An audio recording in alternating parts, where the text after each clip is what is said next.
Welcome back to another episode of the Braun Performance and Rehab Podcast, powered by ISOFIT and Firefly Recovery. ISOFIT is my go-to for all things isometric strength training. For more on ISOFIT, be sure to check out isofit.com. Episodes like this are made possible by Firefly, the official recovery provider of the Braun Performance and Rehab Podcast. For more on Firefly, be sure to check out recoveryfirefly.com. This episode is powered by Dr. Ray Gorman, founder of Engage Movement. Learn how to boost your income without relying on sessions. Get a free training on the blended practice model by following at Ray Gorman DPT on Instagram. Kiki, welcome to the podcast. I'm super excited to work with you today. For people who aren't familiar with you and all the amazing things you're doing in the ski space, in particular in Canada, would you mind filling them in a bit about who you are and all the great stuff you've got going on? Yeah, for everybody who doesn't know me, my name's Kiki Alexander. I'm going into my 4th year on the Canadian ski team, and I grew up in Alberta through the Alberta system, skied for the Sunshine Alpine Racers, moved up onto the Alberta team, and then made the national teams. So that's the gist of it. No, for sure. And obviously you've got this awesome honor of representing your country on the national stage that way in skiing. I got to know, how did we get here, Kiki? Because obviously not every skier gets to the level that you're at. And, I don't think you got there by accident. So I'd love to hear a little bit more about kind of the journey that got you to where you are today. Yeah, absolutely. Well, it's kind of funny because I actually started skiing and racing at the same time. So when I was 6 years old, my parents were like, we need a winter sport, considering we live in somewhere that is winter most of the year. So they put myself and my 2 siblings into a race program, basically just to learn how to ski so we could ski as a family. And then, we kind of fell in love with it from there and let the competitive nature take over. And here we are. But yeah, when I grew up, I guess I played like a lot of sports. I've always been quite competitive and on the athletic side. So, that personality kind of drives you. No, absolutely. That's amazing. I love that you're able to kind of get started so young. That's something that I'm finding more and more amongst people in the ski community, that if they kind of make it in the racing space, it seems like they tend to start at a pretty young age that way. I mean, I didn't really quite make it nearly as big of a deal as you did, but my dad started me when I was like 15 months old, 18 months old, or something crazy like that. It certainly seems like skiing is one of those sports that pays dividends when you start at a younger age. It's almost like it becomes second nature, and you remember it just like you kind of remember how to walk that way. It's like now I might only get out a week, maybe 2 a year, but I can still hit the slopes and just kind of go, just because it's almost like second nature and ingrained that way. I'm interested to hear more. When you were young, I'm assuming they typically start people with like the slalom and that sort of thing. But how did the racing kind of career evolve that way from when you started at age 6 to kind of where we're at now and the race that we do now? Yeah, well, so I actually started learning how to ski out of Nikiska, which is basically an hour away from Calgary. And it's, I would say, more just like kind of a beginner's hill where it's just mostly like groom runs. So I basically just like grew up learning like fundamental technique and, all that type of stuff. And when I guess I was that age, we didn't really race much, it was just kind of out to go skiing. And then when I got slightly older, when I changed to the Sunshine Alpine Racers, that's, I feel like, when my career really started to kind of take off, where it wasn't necessarily just learning how to be a good racer, but just kind of a overall, like, general, like, good skier. And my coaches were always so funny. They're like, let's not just be the best racer today. Like, let's be the best skier on the mountain. That doesn't necessarily just mean racer. So we would, like, I love to free ski, like, love me a good powder day. Takes back to the roots of just like the fundamentals of just like loving skiing, not just the whole ski racing. So And I think that there's something to be said about that concept of maybe the best skier and not just the best racer that way, because I've found that a lot of times, like, as much and as intertwined skiing and racing are, a lot of times people don't really understand what all goes into racing and what kind of differentiates the race crowd from just your kind of general ski crowd that way. I always love to hear people's takes on like how they prep for a race and that sort of thing. And I've heard crazy stuff from, getting to the mountain like 4 hours before the race for waxing and all these different crazy things that way. I'd love to hear more about kind of what race day looks like for you that way, Kiki. How do we kind of prep to go on kind of a big event, big stage that way? Yeah, well, it's super funny because when you actually like I guess get the schedule or whatever for race day, it's like, oh, it's pretty chill, like start at 10. People don't necessarily like know that on a race day that starts at 10, we're probably waking up at around 5:30 in the morning, 5 in the morning. So basically, I guess if I run you through my race day routine, it's like I wake up early in the morning and then I basically kind of do my morning routine of, like brushing my hair, washing my face, going down to breakfast. And then after breakfast, I come back and do an off hill like hotel warm up just to get the body moving. And then after that, we either are like usually close to the hill, so we like drive or like walk over to the hill, and then that's when we start doing our like on snow warm up. We'll do depending on I guess what time like inspection is. We either warm up before or after inspection. So those ones kind of alternate depending on the destination. And then after that, we wait till start time and then start time we in between I guess all of this we have like four other warm-ups that we do. One when we're just like in the lodge and then one basically like at the top in the start with using like band work and stuff like that. And then we go and race. And then the day's not over there because when I race slalom, it's a 2 run race. So then we have to go back up, re-inspect a new course, re-warm up, and then do our second run. And then that's basically. And it's so interesting to hear you say that because a lot of the times I've worked with skiers that are kind of super G or that sort of thing that way, where it's not necessarily 2 runs a day all the time.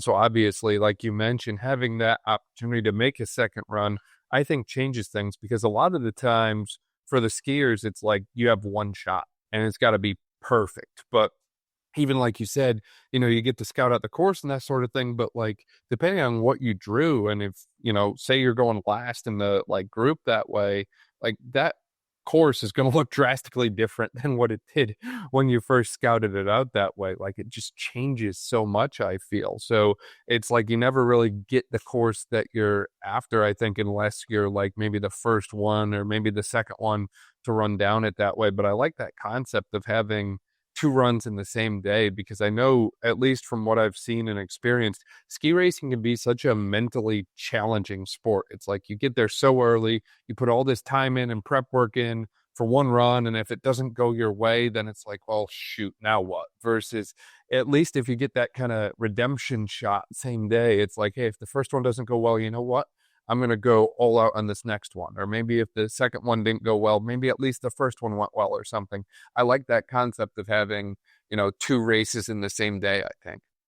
Yeah, no, absolutely. And it's kind of funny because right now, I guess where I am in my career, I'm quite fresh on the World Cup. Like last season would have been my very first year skiing on the World Cup. So it's kind of a different routine in a way from when I'm doing, say, World Cup versus like NORAMs.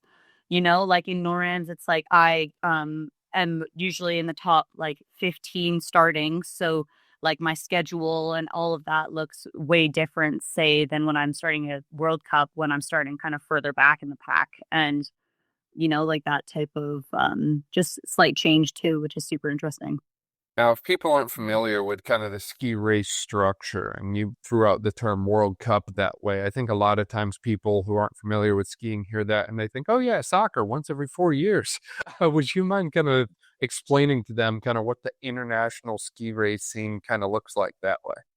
Yeah, absolutely. So I guess the highest level of ski racing is World Cups. And between across all four disciplines, there's around, I want to say like 9 races per discipline of World Cup in a season.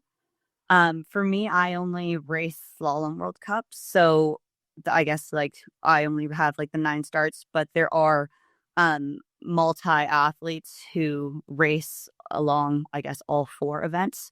And then beneath World Cup, we have Europa Cups and NORAMs. So Europa Cup is basically the just step down, but European based, I guess, like races. And then the NORAMs are the North American races just under World Cup as well.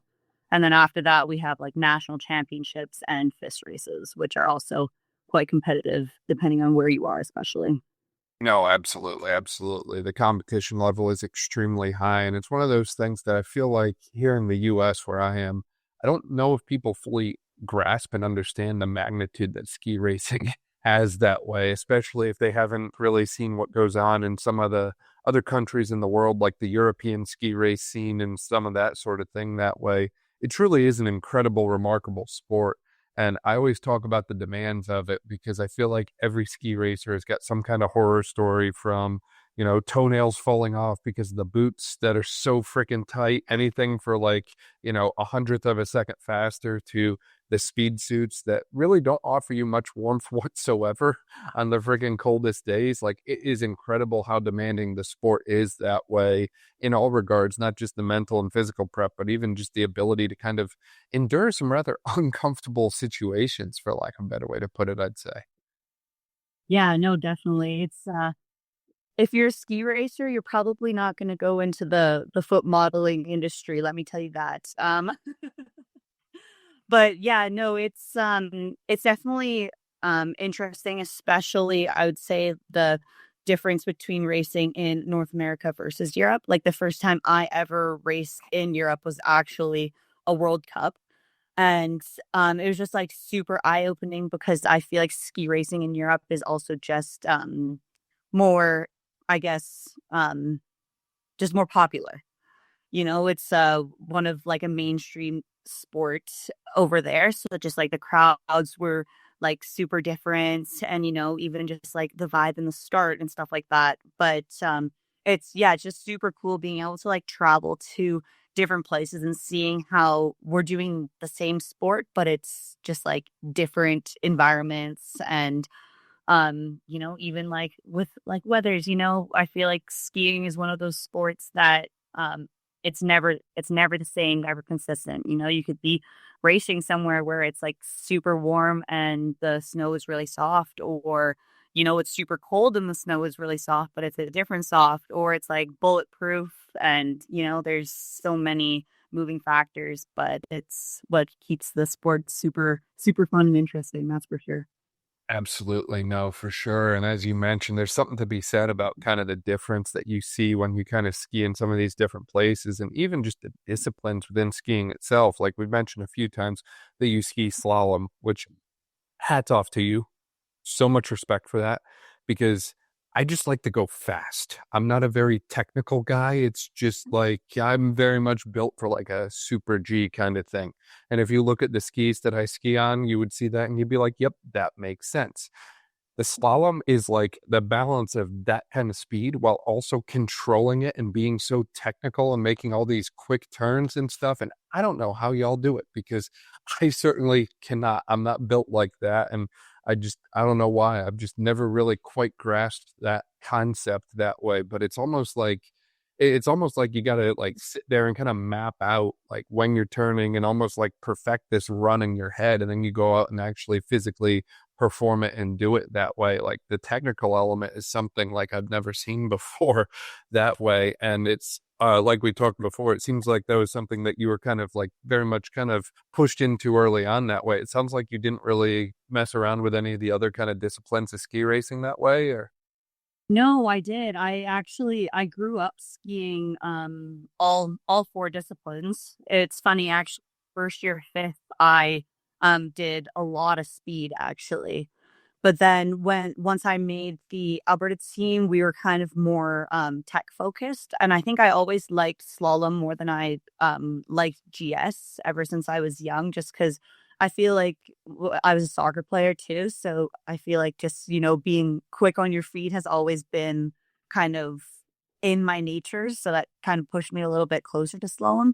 But no, I do ski actually all four disciplines, only slalom World Cup, but GS and speed, NORAMs as well. And I guess like recently have been getting back more into speed post knee injuries. So that's been exciting. Absolutely, no, for sure. And you brought up the knee injury, and I know there's been a few injuries that have occurred that way, which is one of those things that I've found in skiing. It's not always a question of if, it seems to be a question of when, given the sport that way. I feel like every skier that I've met and talked with has gotten hurt at some point or another. And maybe it's, head meets tree, maybe it's knee moves in a way we don't want it to, or we catch an edge, whatever it is that way. It just seems like the sport, as fun and as exciting and as just adrenaline pumping as it can be, does carry a little bit of risk to it that way. So I'd love to hear more about kind of the injuries that you faced in relation to your ski career, Kiki, and how did we overcome those and get back to the slopes and so?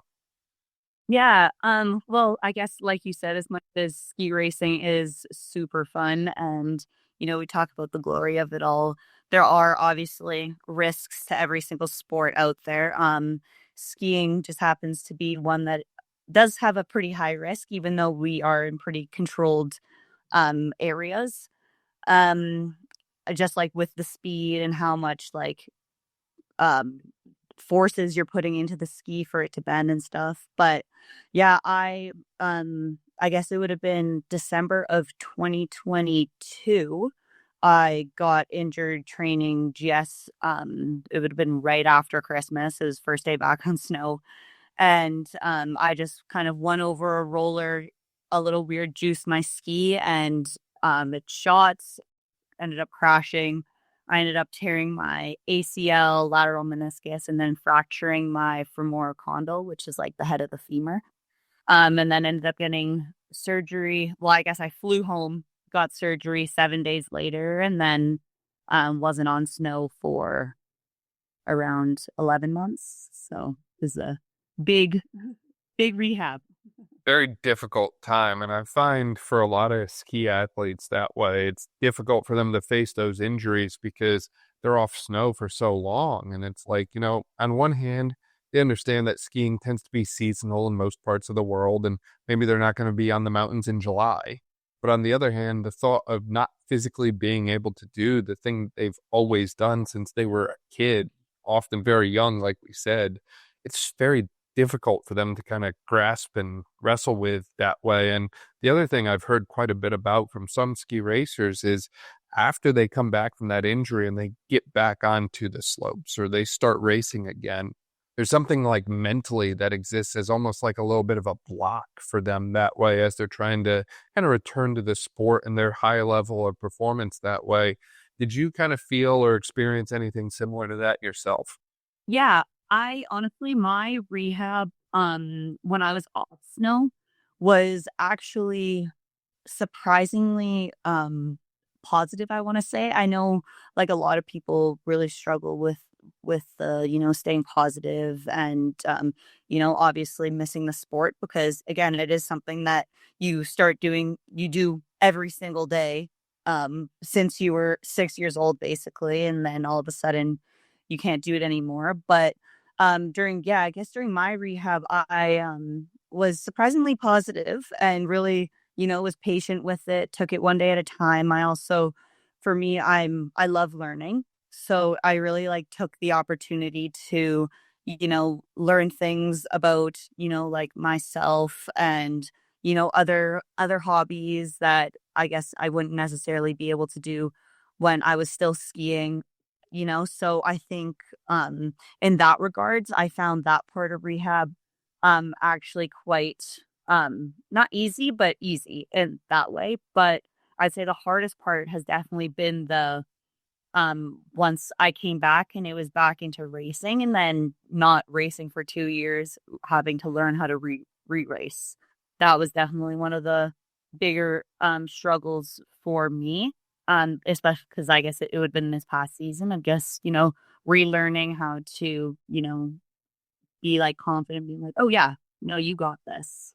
Yeah, no, absolutely, absolutely. It's certainly different. And it's one of those things that I feel like, regardless of how much you prep and how much like, off snow work you do, nothing quite fully mimics the effects that you get when you're kind of at the starting gates on snow again. And you're like, well, this is it. But I think it's so great to hear that you had such a positive kind of off snow rehab experience, because I find a lot of times for skiers and high level ski athletes that way, depending on their kind of situation and setup, sometimes the off snow rehab experience they feel doesn't fully prepare them to return to the sport. And they start to have these kind of like mental doubts about the return that way.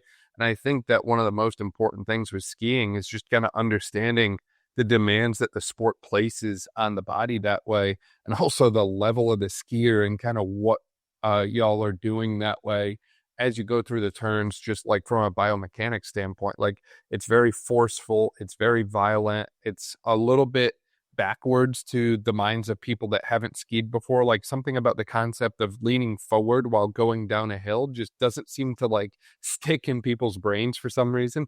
But it's something that, like, in order to do it at the high level, like, you really have to be super, super aggressive. So I find as a result, and maybe this is just me and my bias as a physical therapist talking, but I find we have to be fairly aggressive in our rehab approaches because the sport itself is aggressive in nature. Yeah, maybe it doesn't have the direct contact of something like football, but I just find that you really have to like attack skiing kind of like you would attack any contact sport that way, just due to the nature of the sport itself, I think.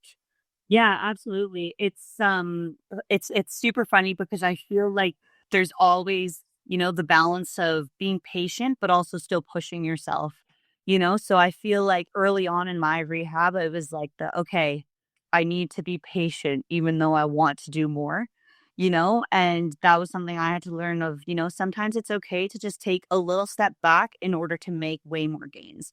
But then once you get to the part where, you actually trust yourself physically and it's just like, okay, now you have to take that leap, and really kind of sometimes just jump 2 feet deep into like certain things. And also I feel like during rehab and stuff like that with every athlete is different, I know there's like so many things where it's just like, oh, this person like is already back and they got injured after me, like, and I'm like, I know like a bunch of young athletes here in Alberta who have like just recently done their knees and they've been asking me and stuff. And I was like, the last thing you want to do is start comparing your rehab process to other people, because everybody is super different with how they advance. And also sometimes your injury is just to teach you patience, you know?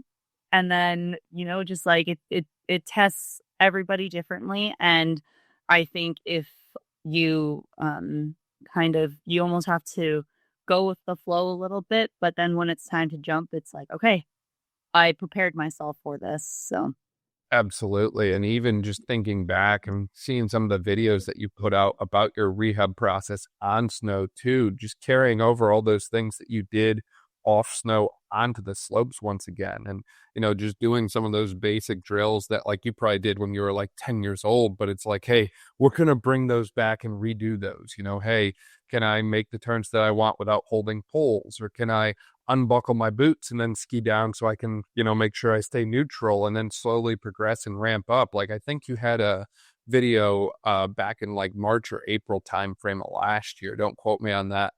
That like just showed like all the different like on snow progressions that you did over and over and over again, kind of building back up. And I thought that was the coolest freaking thing to see, because it's like no one ever really shows that side of things. Like, they show kind of like the off snow rehab stuff, but it's like, how do we carry this over and transfer it into what has, maybe some meaning to the athlete? Because a lot of athletes I work with, they don't care about how many squats I make them do. They just care about what they do on the snow after all. And I think it's really cool to kind of see and just showcase and highlight that progression that you had going back onto the snow that way. What was your kind of thoughts and experience looking back on that, just with that progression through kind of getting back onto the snow? I know you mentioned the value of patience and some of the other lessons that come along with that, but do you have any other kind of thoughts or advice based on how that went for you that way after your knee? Yeah, absolutely. I totally think that when you go through an injury, you should take it as an opportunity to fix the flaws that you had before. Because you're starting back from the basics regardless. So yes, sometimes doing snowplow turns and sliding turns can get boring. But, I feel like when you're doing it and in the time, it's just like, well, you know what? I'm gonna make this the best snowplow turn I've ever done in my entire life.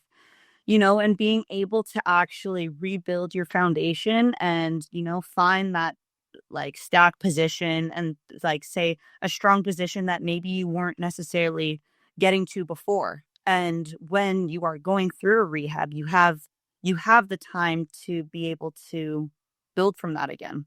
So I think like during like my rehab, I feel like that's something that I really tried to ingrain into my brain. Like, and that was kind of a motive to be patient. It's just like, you know what? If I'm patient with this, but I could still be so productive. It's just like oh yeah, before maybe I was a little shifty. So now that I could bring it back to the basics, let's find that good position. So then when I am where I am now and being able to ski at full volume, I don't have to think about that because I fixed it. Or like, it's just kind of become second nature. So I think that's one thing that's such a hidden gem in a injury is that sometimes like you gotta go back into the slow lane to rebuild to be faster in the faster lane. Absolutely. No, I love that. And it's so interesting to me because at some point in our progression, we stop doing the stuff that, to use your words, we consider to be in the slow lane. Like we kind of like phase out of those things because we feel like we've mastered them and advanced beyond them enough and so on that way. And one of the things that I've personally just been like thinking about so much lately is like, what if we didn't fully remove those from our programs? Like, what if instead we kind of kept those in as part of like maybe an extended warm up series that way, just to kind of remind the body about some of these different skills and qualities we need in order to ski at a high level that way? Because I found, at least in a lot of the racing programs I see, it's almost like once you've mastered it, you move on to the next level kind of thing. Maybe there's elements of that foundation still in it, but maybe there's things that are also being missed. So I always kind of think about that and wonder like, hey, are we still hitting enough of those different qualities? And I think one of the things that you mentioned before about just having such a diverse sporting background yourself that way, I think that helps. And I think that maybe we almost take that diverse sport background and almost apply it to the ski world as well that way. Like I personally suck at moguls, but I should probably get better at moguls, or at least learn to not hate moguls in order to improve my abilities as a skier, because it kind of expands my like sport IQ or sport vocabulary, for lack of a better way to put it. And it might give me new ways to solve problems that might arise that way in relation to the sport, because I find a lot of the problem solving that occurs in skiing is almost subconscious. You don't necessarily think about it. Your body just kind of reacts and does it because of the speeds in which it all happens at. Totally. Well, and it's so funny because cross training is one of the most fun and important things, like for sport. Like when I was younger, I never went to the summer camps. I always like just had a summer sport that I would play, and I think that really did help me when I came back to skiing, because also sometimes when you have a break from it, you're so excited to get back and then it's just like you're diving into it, or like yeah, no, I think it's like cross training is so important. And I guess kind of going back to talking about, what I said about being in the slow lane, I feel like that's one thing that I feel like some younger teams kind of miss a little bit, because I feel like they're always just like, we're so behind. We haven't had as much time on snow. So we're just jumping straight into it. And that's, I think, the biggest thing that I've seen between, say, going from a provincial team to a national team is that on the national team, there are moments where we really do like go in the slow lane, and that doesn't necessarily mean the quality of training is lower, it just means it's easier environments, but like with high intention, so like in the spring, for instance, we had a camp in Tremblant, Quebec. And that's like some of the training days that we would do. We would like, we would be skiing stubbies with a super intent, like high intention behind it, but it's less demanding than saying, skiing a full length slalom course. And we would do kind of similar stuff like that um when in June when we were in Dizelle. And I think that's something that's, younger teams can still adapt to instead of thinking that they're behind, just kind of and comparing themselves to other teams and what they're doing. It's just like, sometimes it's okay because those are things that you might be feeling like you're in the slow lane right now, but the progression is going to be crazy. Absolutely. And on top of that, I found that skiers tend to peak at different ages. Like some think they peak at like 18, 19, and others feel like they peak at like 30. So it's like, why are we going to try and rush that and force them to peak earlier than they're meant to that way? It's like, just let them develop, let things kind of take their course. And I mean, I think the other piece too is like, with some of the different ski designs and different things that exist nowadays, like the new skis I have a rocker profile on them. My old skis did not have any kind of rocker profile on them. Let me tell you what, I skied drastically different just by changing out my equipment. And it's like a lot of times people think that it's all about, develop the athlete as quickly as possible so they can race as quickly as they can, as opposed to, hey, maybe let's develop them with, again, such a wide base. Like maybe not even just a wide base, but just like such a deep foundation that like nothing can like shake it, right? Like it's maybe an inch wide, but it's a mile deep because they know this stuff so freaking well, and it's just second nature to them. And then when you do put them on some of the more aggressive shaped skis that exist nowadays, it's like, hey, they're more comfortable and confident on it because of how well they know the sport of skiing, period. Because I feel like a lot of the things that I see, especially from an injury standpoint, like you mentioned, if we're kind of messing up our progression in skiing and we're messing up the skill side, which I'm not saying we are or aren't, it's just something that I've noticed happening on different occasions with different individuals where they're kind of missing fundamental skills that they need to be doing the things that they're doing. And it's like we're putting them on such an aggressive ski that's got such an aggressive profile that's built for speed and extreme responsiveness that feels stable almost regardless of what the snow conditions are. And it's like, no wonder why bad things happen sometimes. We missed the marks along the way. We almost missed kind of that like progression right, if you will. And then we put them on something that is like incredible from a performance standpoint, but only if you know how to drive it. Right? You don't put the kid who doesn't have a driver's license in a freaking like Nissan GTR or a Chevy Corvette or something like that. They kind of like start with like, the hand-me-down Honda Civic and then get to that point later on in life. So I think having that similar kind of mindset in relation to skiing, because I mean, the skis that I've seen, like they're just blowing me away by what you can do on kind of the current equipment that way compared to like when I started skiing. It is like a night and day difference. Yeah, absolutely. Well, it's super funny, like, talking about equipment and stuff like that, because I think back to my, like, first year FIS. I was not as strong as I am now, and then all of a sudden, they put me onto, like, an extremely, like, firm ski, and I just, like, couldn't bend it. And they're like, "Oh, like, it's like, you like, what's happening?" And I was like, I like, actually can't ski, like, I just can't bend the ski, and, like, those skis theoretically are faster, but if you can't turn the ski or, like, you don't have the proper at that point, I just didn't have, like, the proper, like, foundation technique to be able to, ski on those skis and, like, the strength and stuff like that, so it's not sometimes it's not always, like, searching for the best equipment. Sometimes it's like, you have to become the skier before you get the, you know, advanced equipment. Absolutely. Absolutely. Now, obviously, part of the skiing, though, is flaunting those awesome apparel and that sort of thing. We used to judge people based on what they were wearing and stuff that way. And I believe, correct me if I'm wrong, but you've got the Helly Hansen partnership. Yeah, yeah, our team is Helly Hansen. So you've got the best of the best then. That used to be kind of like our like platinum gold medal kind of thing. It was like, oh, if you got Helly Hansen, you're the best kind of thing. So it's amazing how much some of us take that stuff seriously that way. I'm curious, do you have any like skis, poles, all that kind of stuff, boots that you like that way? Or I guess I've been skiing on Rossi basically my entire life. It was funny, my very first pair of skis, were Rossignol, and then just was on that brand ever since.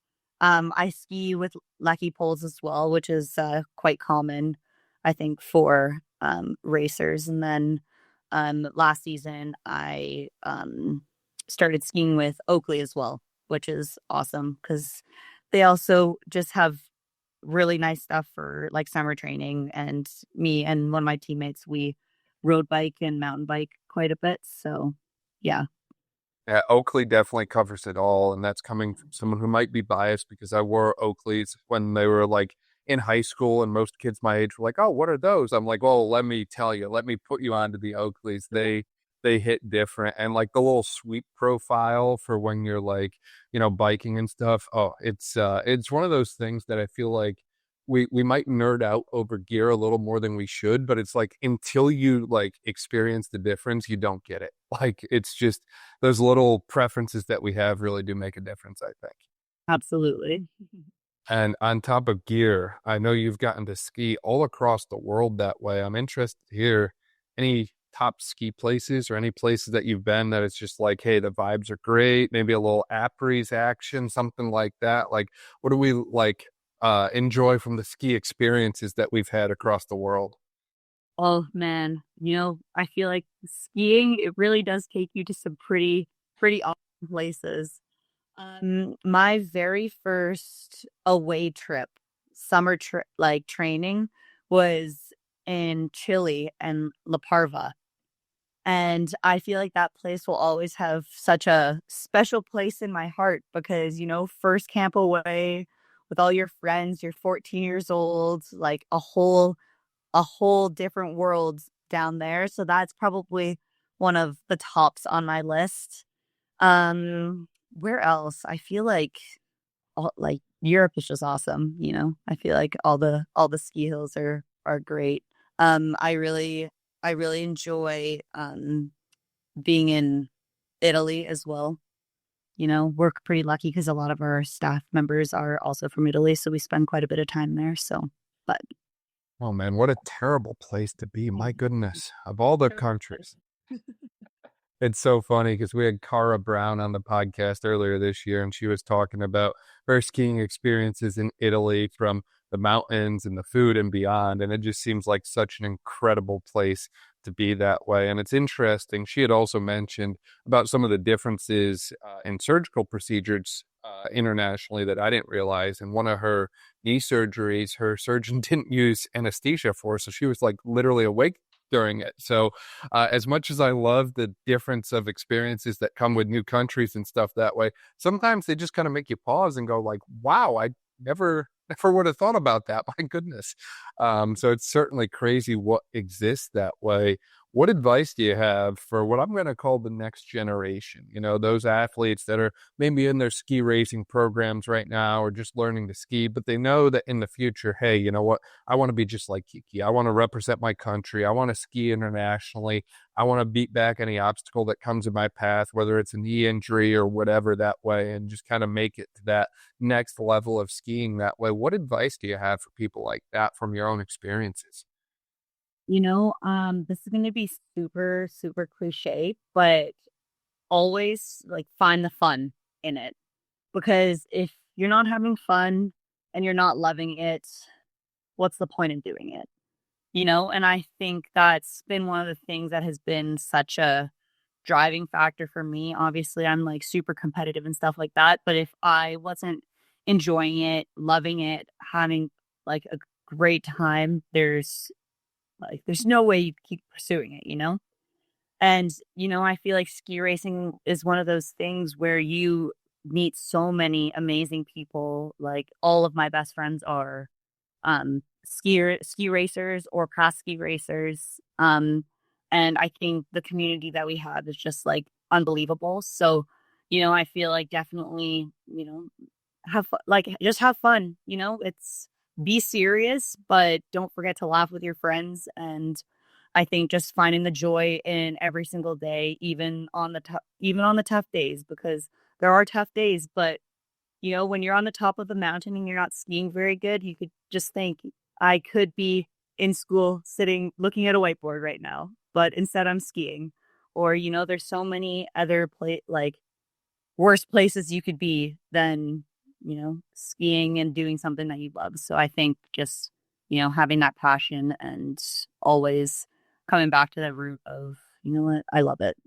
Absolutely. They say a bad day of skiing always beats a good day at work. Oh yeah, absolutely.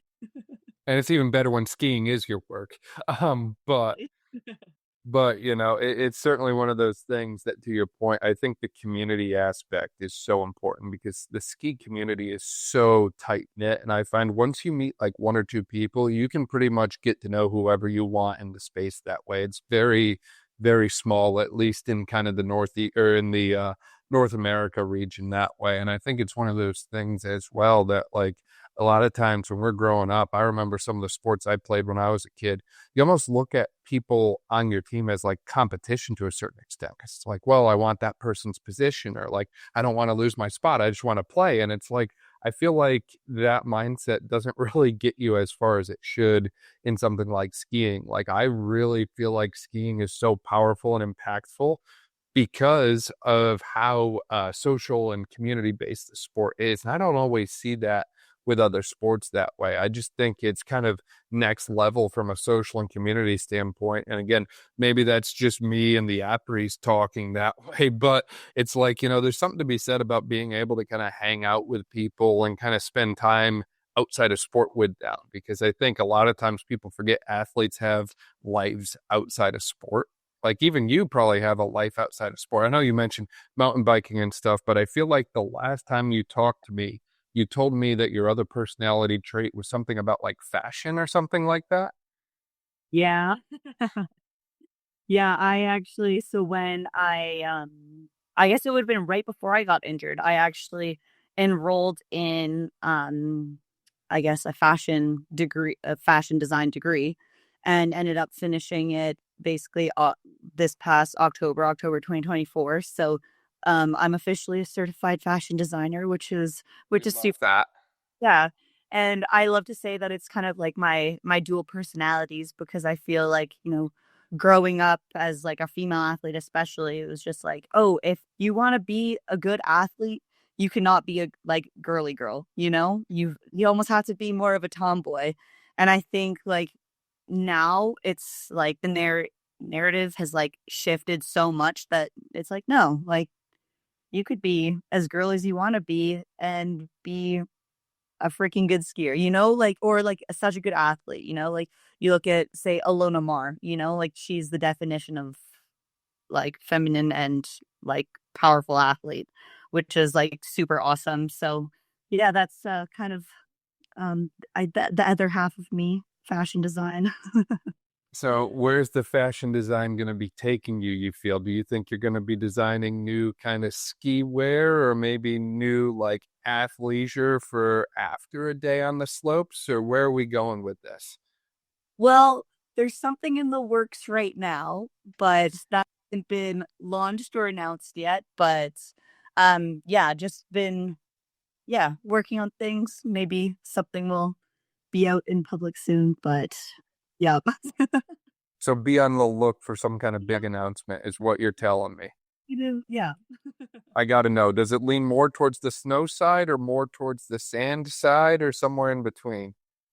It'll be somewhere in between, It will revolve around athletics, but so It's always quite comical to me how many athletes I hear about in the ski space that after they decide to wrap up their sport, they literally abandon the snow in the mountains completely and they go right for the beach. And they're like, you know what? I'm done with the cold. I am sick and tired of this. I want to lay in the sun all day, every day, and just photosynthesize moving forward. It's just so comical to me to see the switch that occurs after sport that way. oh yeah, absolutely. Just feet in the sand, No more in the tight boots. We just will live somewhere hot. So there is a chance for the foot model career after all that. Well, they might like the bone spurs calm down. Let the bones first come. No, for sure, for sure. And I know you mentioned a few times about all the other sports that you do, and we mentioned a little bit. We mentioned soccer, mountain biking, and so on. That way, what other things do you like to do that keep you active outside of just skiing slalom? Yeah. Well, I guess growing up, I also ran track and field. I was a multi-athlete, so I did the heptathlon Oh my on, goodness. yeah, super fun. I loved it. And then I guess, what else? I played volleyball when I was younger as well. And it's actually funny, when we were in Dezelp, this past June, some of the weather days, there was like an indoor court and an outdoor volleyball court, and not many of the girls had played much volleyball, but we played so much, and we were like, we just became a volleyball team, and it was really good games, and it was super awesome being able to like, you know, get everybody playing at a pretty intense level too. What else do I like? I actually recently just played in a spike ball tournament, actually, just out in Canmore, which is all super fun. And then, I feel like pickleball has been trending, forever. Pick that sport up. And then my brother's a hockey player too, so I go golfing with him quite a bit as well. So just being active, being Yeah, you outside. literally just named like every sport ever. You're like, yeah, pickleball, spike ball, mountain biking, soccer, heptathlon, because, one event in track and field is not enough. So we might as well do them all. My goodness. Yeah. No, that's awesome. That's awesome, Kiki. This has been really cool to have a conversation with you and kind of learn more about you and your skiing journey that way. Is there anything that we missed as we were chatting today that you wanted to bring up?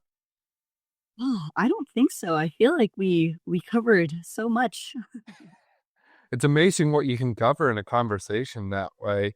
For people who want to find out more about you and keep up to date with your journey and obviously the upcoming season that way, where can they find you all at? You could find me on Instagram, Kiki underscore Alexander underscore. And yeah, that's basically my main platform. And we also have to plug Koko by Kiki, correct? Yes, yes. The Coco by Kiki.